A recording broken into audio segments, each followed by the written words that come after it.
হামজাকে নিয়ে মেতেছে পুরো বাংলাদেশ। একইভাবে প্রতিপক্ষ ভারতেও আছে, তাকে নিয়ে অনেক আলোচনা। কারণ বিশ্বমানের এই ফুটবলার প্রথম খেলবেন এই অঞ্চলের কোনো জাতীয় দলে।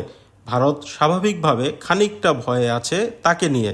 ইংলিশ প্রিমিয়ার লিগ খেলা হামজাকে আটকানোর চেষ্টা করবে তারা। এজন্য হামজার পজিশন জানতে হবে আগে। বাংলাদেশ দলের কোচ এখনও হামজার পজিশন নিয়ে কিছুই খোলাসা করেননি। হয়তোবা 25 মার্চ ভারত ম্যাচের আগে পজিশন নিয়ে টু শব্দটিও করবেন না কাবরেরা। তার ট্রাম্প কার্ডটা কিভাবে ব্যবহার করবেন সেটা একমাত্র তিনিই জানেন।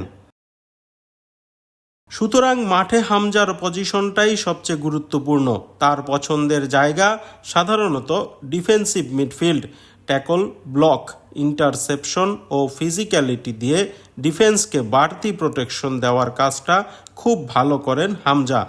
19-20 মৌসুমে লেস্টার সিটির হয়ে এই পজিশনে সবচেয়ে বেশি ম্যাচ খেলেছেন তিনি।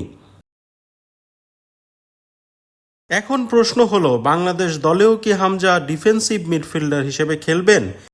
এ নিয়ে নানা আলোচনা আছে। কেউ বলেন তার নিজস্ব জায়গা ডিফেন্সিভ মিডে হামজাকে খেলানোর কথা, কারো মতে বক্স টু বক্স খেললেই ভালো। অনেকে আবার তাকে অ্যাটাকিং মিডফিল্ডার হিসেবে দেখতে চান। হাভিয়ার কাবরেরাকে আমরা চিনি আক্রমণাত্মক কোচ হিসেবে। সাফেও দেখেছি দলে অনেক সীমাবদ্ধতা থাকার পরও তার দল খেলেছে অ্যাটাকিং ফুটবল। হামজাকে পাওয়ার পর এই কোচ নিশ্চয়ই আরও দুঃসাহসী হয়ে উঠবেন। তার ফুটবল দর্শন যেমন, তাতে নাম্বার 10 পজিশনেই হামজাকে মানায় ভালো। ঠিক স্ট্রাইকারের নিচে খেলবেন তিনি। তার ফাইনাল পাসগুলো নিখুঁত হবে, গোলের সুযোগও বেশি তৈরি হবে। তাছাড়া হামজার পায়ে ভালো শটও আছে। পাশাপাশি দুই উইঙ্গের ক্রসে তার হেডওয়ার্ক হতে পারে ভারতের জন্য বড় আতঙ্ক। দুই উইংয়ে রাকিব ও ফাহমিদুলকে দেখা যেতে পারে। ইতালি প্রবাসী ফাহমিদুল সৌদি আরবে প্র্যাকটিস ম্যাচে খুব ভালো খেলেছেন বাঁ দিকে, সেটা একটা সুখবর। বাংলাদেশ দলে বড় সমস্যা হলো নাম্বার 9। 1.5 দশক ধরে পারফেক্ট কোনো স্ট্রাইকার নেই দলে। গোলের লোক না থাকলে ম্যাচ জেতাও কঠিন।